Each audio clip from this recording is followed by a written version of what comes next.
Түшүнбөстүктөн жаштардын бир кийинки эртеңки күнүн ойлобостуктан ушундай. Бүгүн 12 мартта Кабар маалымат агенттигинде опера балет театрынан чыккан чырдын негизинде пресс-конференция болуп өттү. Ага опера балет театрынын жетекчилери жана тиешелүү органдар катышты. 6 мартта болуп өткөн Чайковскийдин «Лебединое озеро» спектакли болуп, толугу менен көрүүчүлөргө көргөзүлбөй калган. Буга ылайык маалымат булактарында тарап жаткан репетиция жүрбөй, театр токтоп калды деген маалыматтарына опера труппасынын жетекчиси жооп берди. 6 мартта деген өзүңүздөр билесиздер, Чайковскийдин «Лебединое озеросы» толугу менен көрүүчүлөргө берилбей калган.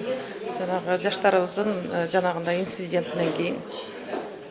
Соцсеттердин баарында эле репетиция жүрбөй калды, театр токтоп калды деген туура эмес информациялардын баары кетип атат. Бул туура эмес.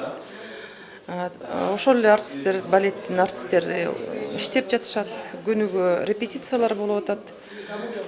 Оркестр, труппа баары тең иштеп жатышат. Көч бара-бара түзөлөт. Өткөн окуя боюнча айтсак, жан дүйнөсүн сергитүүгө, убактысын, акчасын аябай келген көрүүчүлөр үчүн биз тараптан мүчүлүштүктөр кетип калды, дейт Карагул Тилемчиев. Поступка кичине профессионалдык эмес поступка болуп калды. Бул спектакль отменять этилиш бул өзүнчө бир чоң бир күнөө болуш керек да биз үчүн. Биздин негизги дагы бир жолу кайталап кетейин, чыгармачылык ишибизди арнай турганыбыз биздин көрүүчүлөрүбүз үчүн ыйык болуш керек. Муну жанагы конфликтти мындай өзүбүз арабызда чечип алсак болмок. Башкы балетмейстердин айтканына караганда 5-нде кечинде булар билдиришкен экен.